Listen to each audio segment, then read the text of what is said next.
হেই, আসসালামু আলাইকুম। আমি ইউসুফ হাসান এবং আপনাদের সকলকে স্বাগতম জানাচ্ছি আজকের 11 নম্বর ব্লগে। এবং আজকের দিনটা আমার জন্য অনেক বেশি স্পেশাল, কজ আজকে যাচ্ছি দারুণ একটা জিনিস কিনতে।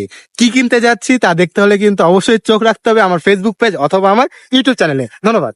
প্রথমেই আপনাদেরকে বলে দিতে চাই যে আমি কি কিনতে যাচ্ছি। তো আমি কিনতে যাচ্ছি মূলত একটা বাইক, এবং বাইকটির নাম হলো পালসার। তো রাত্রে বাইকের ওনারের সাথে কথা হয়েছিল এবং তার সাথে ডেট এবং টাইম ঠিক করেছিলাম। ডেট তো যেহেতু পরের দিন, মানে আজকে 21 তারিখ, তো সেই জন্যই কিন্তু সকাল সকাল রওনা হওয়া। যদিও সকালে আমি নাস্তা করে বের হয়েছি, কিন্তু আমার বাইককে কোনো নাস্তা করানো হয়নি, তাই সরাসরি চলে আসছি আমাদের যে 12 রাস্তা মোড়ে শেষ মাথা আছে লতা পেট্রোল পাম্প সেখানে। রাজশাহী শহরে অনেকগুলো পেট্রোল পাম্প আছে, বাট আমার চয়েস কিন্তু দুইটা। একটা হলো শাহ মখদুম থানার সামনে যে পেট্রোল পাম্পটা রয়েছে সেটা, এবং এই যে 12 রাস্তা একদম শেষ মাথায় যেটা, মানে খড়খড়ি যাওয়ার রাস্তা আমচত্বর থেকে, সেই রাস্তার শুরুতেই যে পেট্রোল পাম্পটা পড়ে লতা পেট্রোল পাম্প সেখানে। কারণ যত জায়গা থেকে তেল নিয়েছি সব থেকে ভালো মাইলেজ এবং গাড়িতে কোনো সমস্যা দেখা দেয়নি এখানকার তেলই। আর সোশ্যাল মিডিয়া থেকে একটা হ্যাক শিখেছি, যদিও কোনো তেল না হয়, যদি 100 টাকা তেল না হয় সেখানে বলবে 101 টাকা বা 5 টাকা।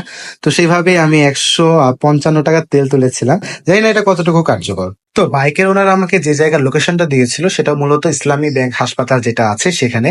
তো যত সম্ভব তার আম্মু অসুস্থ ছিল, তো সে আমাকে এই জায়গার লোকেশনে দিয়েছিল যে সকাল সকাল সে এখানে আসবে। তো আমি দেরি করিনি, ঝটপট সকালে কিন্তু সেখানে চলে গিয়েছিলাম। এবং এখানকার রাস্তা নিয়ে কি বলবো, রাজশাহী শহরের প্রতিটি রাস্তায় কিন্তু বেশ দারুণ এবং অনেক সুন্দর। তো হাসপাতালে ঢোকার পূর্বে কিন্তু আমার স্যারের সাথে দেখা, তো স্যারের সাথে একটু কথা বলে সরাসরি চলে গিয়েছিলাম আমি বাইক দেখতে। প্রথমে আমি বাইকের ডিস্কটা চেক করছিলাম যে আসলে বাইকের ডিস্কটার অবস্থা কেমন, চিকন না পাতলা। ডিস্কটা ভালোভাবে দেখার পর বুঝতে পারলাম যে ডিস্কটা খুব একটা বেশি মোটাও না, খুব একটা বেশি চিকনও না, মানে ওভারঅল মোটামুটি কন্ডিশন। সেকেন্ড হ্যান্ড বাইকের ডিস্ক যেমন হওয়া দরকার ছিল ঠিক তেমনই। তো সাডেনলি আমি একটা জিনিস খেয়াল করলাম যে বাইকে যে ভাইজার আছে সামনে সেটা একটু ফাটা।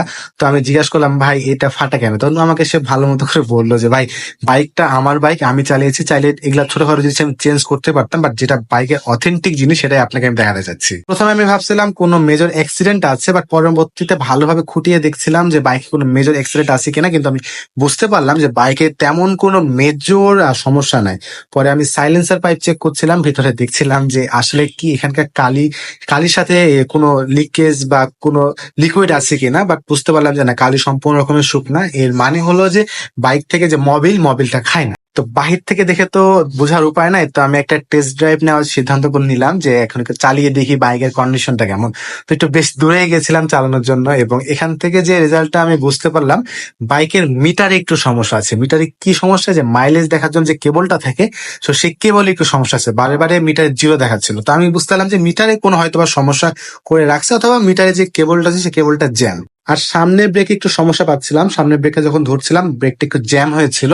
তো এটা আহামরি কোনো সমস্যা না, ব্রেকের যে কেবলটা থাকে সেই কেবলটা একটু পরিষ্কার করলে অথবা অয়েলটা চেঞ্জ করলে এই সমস্যার সমাধান হয়ে যাবে। এবং গিয়ার থেকে কেন জানি এটা খটখট শব্দ পাচ্ছিলাম। তো আমি জিজ্ঞাসা করলাম যে ভাই সমস্যাটা কি, তখন বলছিল যে ভাই আমার ক্লাসটা অনেক বেশি টাইট হয়ে আছে, তো ফুল ক্লাস চাপতে হবে। তো আমি তাই আরেকবার তার কথা শুনে ফুল ক্লাস চেপে একবার গাড়িটা চালালাম। তো এবার চালানোর পর আমার কাছে কিন্তু বাইকে সেই শব্দটা আর লাগেনি। এবারে আসি আমি কি কি সমস্যা ফেস করেছি। তো বাইকের যে স্মার্ট কার্ড আছে সেই স্মার্ট কার্ডটা তার ওনার হারিয়ে ফেলেছিল, যার কারণে সে জিডি করেছে, জিডি কাগজ আমি দেখেছি, তো এটার জন্য একটু সন্দেহ ছিল। তারপরে গাড়ির চাবি কিন্তু আমি একটাই পেয়েছি, দুইটা চাবি পাইনি। তো এটা আরেকটা বেশি খটকা লাগছিল যে আরেকটা চাবি কই।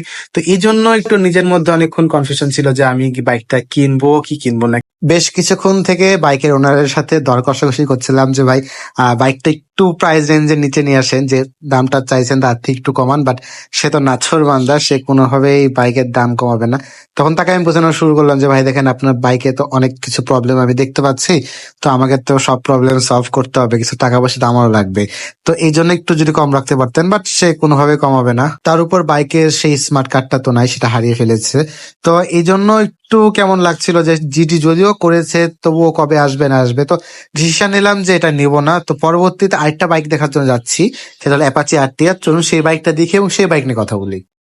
যেহেতু কিছু সমস্যার কারণে সেই পালসার গাড়িটা নেওয়া হলো না, তো কিন্তু আমি চলে আসছি নতুন আরেকটা গাড়ি দেখার জন্য। তো এই গাড়িটা মূলত অ্যাপাচি আরটিআর 150 এবং 2018 সালের মডেল। তো একটু গাড়িটার লুকটা জাস্ট দেখেন।